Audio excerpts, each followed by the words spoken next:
अच्छा, ये मुझे बताएं कि फिर एक्टिंग पे एंट्री कैसे हुई, किस तरह ये रास्ता निकला, कहाँ से पहुंची आप दिल ना उम्मीद तक तो नहीं पे, या इससे पहले भी आपने कुछ प्रोजेक्ट किया हुआ दिल है? ना उम्मीद तो नहीं, इसी तरह, क्योंकि मैं सोचती थी कि दिल ना उम्मीद तो नहीं, I want to be an actor and I can be an actor. और स्ट्रगल की मैंने, मैं बिल्कुल नहीं ये कहूँगी कि मुझे घर बैठे ऑफर्स आने लग गए, या मैं बहुत प्यारी थी, या मैं कहीं जाती थी तो मुझे डायरेक्टर्स कहते थे ओ ये एक्टर लगती है, इसको ड्रामाज में आना चाहिए। ऐसा नहीं था। अच्छा। मैंने स्ट्रगल किया, और फिर मेरी फैमिली बैकग्राउंड भी कुछ इस तरह से नहीं था, मेरी कोई भी एक्टर नहीं था इस इंडस्ट्री में, नहीं था। और फिर मैं अपने पापा की इकलौती बेटी, उनको मनाना बहुत मुश्किल था। अच्छा। फिर मनाया मैंने, काफ़ी मनाया। मैं तो चांद रात पे शॉपिंग नहीं करती थी कि भाई मैं रूम में लॉक कर दिया एक दिन, तो मैंने अपने आप को, अगले दिन ईद थी और मेरे डैड ने सबको शॉपिंग के वैसे दे दिए हुए थे, और मुझे जब तक मेरे पास आया एंड आई वाज लाइक कि मुझे नहीं करना, मुझे तो चांद रात का तोहफा यही चाहिए कि जाओ बेटी बन जाओ एक्टर। और यही हुआ कि चांद रात वाले दिन मेरे अब्बा आए मेरे कमरे में एंड ही वाज लाइक कि कर लो एक्टिंग, बस मेरा मान मत तोड़ना। हाय, तो बिल्कुल फिल्मी डायलॉग है, फिल्मी डायलॉग है ना, कि जा सिमरन सिमरन जा जी ले अपनी जिंदगी। और फिर मेरी अम्मा को भी बीच में साथ उन्होंने खड़ा किया कि इस तरह से मुझे पता है कि आजकल ड्रामास कैसे बन रहे हैं, फैमिलीज की तरह ड्रामास बन रहे हैं, अब तो वो बात ही नहीं रही है। तो ही वॉज क्वाइट कॉन्फिडेंट, मैंने कहा अच्छा ये बेटी नहीं बेटा है मेरा, बन सकती है। नहीं, आई कैन अंडरस्टैंड पेरेंट्स को थोड़ा सी घबराहट होती है, स्पेशली जब आप इस बैकग्राउंड से भी नहीं हो, नई फील्ड में बच्ची को, और एंड आप बहुत छोटी हैं अभी, तो उस वजह से I think you can also understand कि उनके क्या खौफ थे या परेशानी थी। आई डिड, मैंने बहुत टाइम अंडरस्टैंड किया। मैं तो बहुत टाइम से लगी हुई थी कि पापा मुझे एक्टर बनना है, एक्टर बनना है। तो वो अक्सर मुझे कह भी देते थे चुप करके बैठ जा, ये बात आज बोली कल नहीं बोलनी, दोबारा नहीं बोलनी। और फिर मैं कहती थी कि वाकई इतना बुरा लगता है इनको, तो मैं वाकई कभी नहीं बन सकती।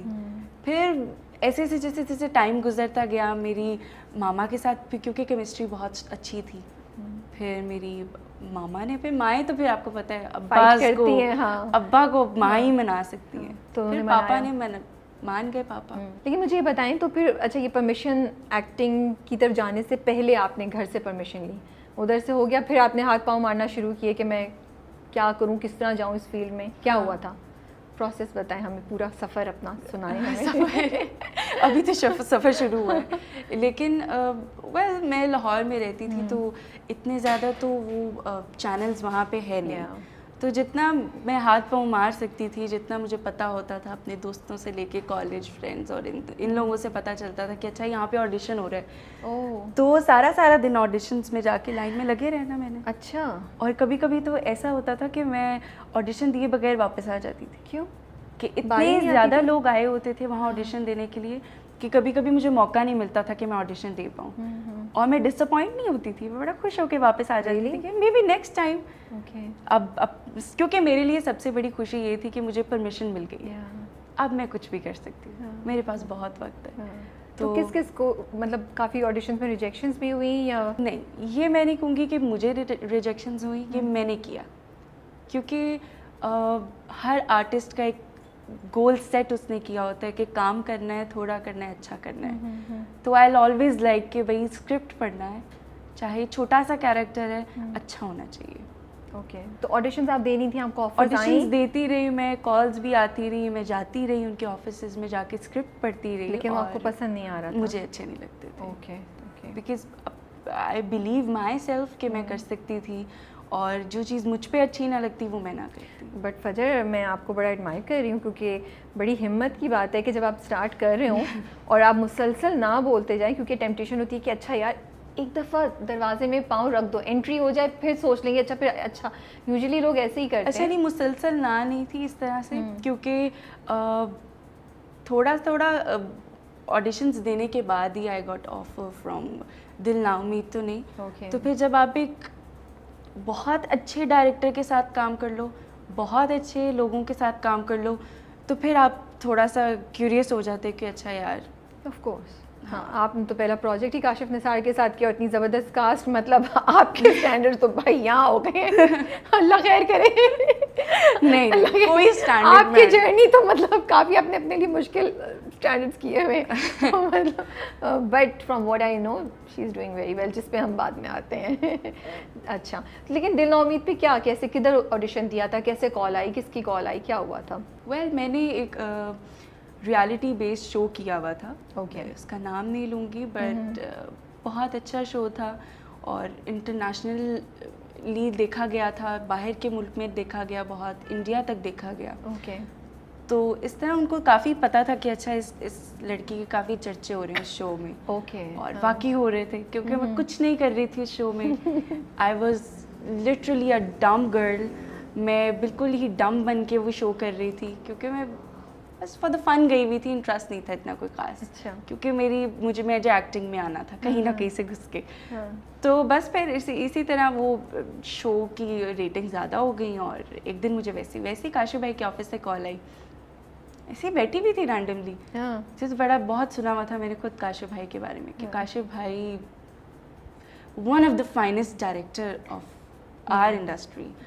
तो उनकी किसी की कॉल आई, शाहिद भाई की, और उन्होंने मुझे बोला कि इस तरह से काशिफ भाई का एक प्रोजेक्ट है और कश फाउंडेशन का है और बहुत अच्छा कैरेक्टर है, आप ऑडिशन देने आओ। ओके, मैं गई और उन्होंने बोला कि हमें एक एथलीट लड़की चाहिए, जो कि एक क्रिकेटर के कैरेक्टर को अच्छी तरह से जस्टिफाई कर सके।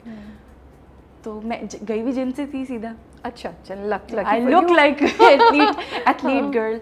तो उन्होंने देख के तो बोला, फिर उन्होंने कहा देखने का क्या फ़ायदा, कि लड़की को बोलना ना है तो फिर she can't be consider as a actor. तो फिर मैंने ऑडिशन दिया, मैंने एक दफ़ा नहीं 3 दफ़ा दिया उसका, क्योंकि एक दफ़ा उन्होंने देखा, फिर काशिफ भाई आई गेस टोरंटो में के पता नहीं कहाँ थे फॉर अवार्ड्स, और फिर वहाँ उनके पास गया ऑडिशन। फिर जब काशिफ भाई यहाँ आए, काशिफ भाई ने खुद रिकॉर्ड करवाया मेरा ऑडिशन और फिर चैनल में भेजा, कश फाउंडेशन की टीम ने देखा और फिर उन्होंने सेलेक्ट किया मुझे। काफ़ी मतलब सब्र का इम्तिहान लिया, सब्र का इम्तिहान। और जब भी मैं ऑडिशन दे के आती थी और तभी मैं सोचती थी अच्छा अभी आई कॉल, अभी आई कॉल, अभी आई, लेकिन ऐसा नहीं होता था। हमेशा ये होता था कि सब्र, दोबारा। और वो फिर उन्होंने अपनी तरीके से ऑडिशन करवाया मुझसे। तो जब फाइनल कॉल आई तो कितनी जोर की चीख मारी? फाइनल कॉल नहीं आई, फाइनल सिर्फ मैसेज आया कॉन्ग्रेचुलेशंस काशिफ भाई के ऑफिस से। ओके। और मैं अपने दोस्तों में सब में बैठी हुई थी और मैंने फ़ोन ऐसे उठा के मारा और मैंने कहा आंखों में आंसू आ गए होंगे। मैं यकीन करें, मैंने उस रात अपने भाइयों को ट्रीट, अपने फ्रेंड्स को ट्रीट, अपने अम्मा अब्बा को ट्रीट, सबको treat the. I was very happy. I can imagine भाई, मतलब आप काफ़ी अरसे से लगी हुई भी थी और 3-4 ऑडिशंस और उसके बाद फाइनली कोई ऐसा इंसान नहीं होगा, कोई ऐसा एक्टर नहीं होगा हमारी इंडस्ट्री में जो काशिफ भाई के साथ काम करना ना चाहे। He is a mentor. तो अब्बू को बताया तो उनका क्या रिएक्शन था? व्हाट डिड ही से? अम्मी अब्बू को जब पता चला कि अच्छा तुम्हारा आपका पहला प्रोजेक्ट जब पापा को बताना पड़ा, मामा को तो सब पता था साथ साथ, तो फिर जब पापा को बताया तो उन्होंने बोला कि उनको तो फिर नहीं पता था कि काशिफ भाई कौन या क्या, उनको इस बारे में नहीं पता था। फिर उनको बताया, उनको तसल्ली करवाई। फिर जब उनको पता चला कि अच्छा काशिफ भाई को भी पापा के बारे में पता चला और उनको भी पता चला, तो he was completely satisfied। उन्होंने कहा ठीक है जाओ। और रोल भी बड़ा अच्छा है आपका ना, बहुत प्रोजेक्ट बड़ा अच्छा था, बड़ा रिस्पेक्टेबल प्रोजेक्ट है, you know. So I think उधर से भी आपके फादर को थोड़ी सी तसल्ली हुई होगी कि ये है अच्छी जगह। काशिफ ने साथ पहला सीन क्या शूट किया था और क्या हुआ उस सीन पे? कुछ हुआ मज़े का या इट वेंट स्मूथ? पहला सीन हमारा वो था जिसमें मैं चक्कर काट रही होती हूँ और मेरा रिजल्ट आने वाला होता है। ओके। अच्छा, वो पहला सीन था। और वो मेरा पहला सीन था और वो that was the first day जो मैंने काशिफ भाई को पहली दफ़ा देखा था सेट पे। अच्छा। और मैं इसी तरह नर्वस थी, मैं ऐसे एंजाइटी हो रही थी, ऐसे हाथों को कर रही थी कि काशिफ भाई ने इतनी बड़ी बड़ी एक्टर्स के साथ काम किया हुआ है, सज्जल, सबा, यमुना, सबके साथ काम किया हुआ है। तो मेरी एक्टिंग पीछे ना रह जाए, हाँ। कोई कमी ना रह जाए मुझ में। और फिर जब मेरा पहला सीन था, मैं बड़ा शीशे के आगे बोल बोल के प्रैक्टिस करके कर करके अपने आप में एनर्जी ला के, हाँ। फिर कुछ चीज़ जब कैमरा के सामने गई तो एक टेक का शॉट दे दिया। हाँ। और काशिफ भाई ने कहा ठीक है पुत्र। वो काशिफ भाई कभी नहीं तारीफ करते। ये मैंने सुना है काफ़ी। ये सब कहेंगे कि काशिफ भाई कभी तारीफ नहीं करते, काशिफ भाई कभी नहीं कहते कि यू वेरी गुड। काशिफ भाई का ये कहना ही बहुत होता है कि ठीक है, सही है।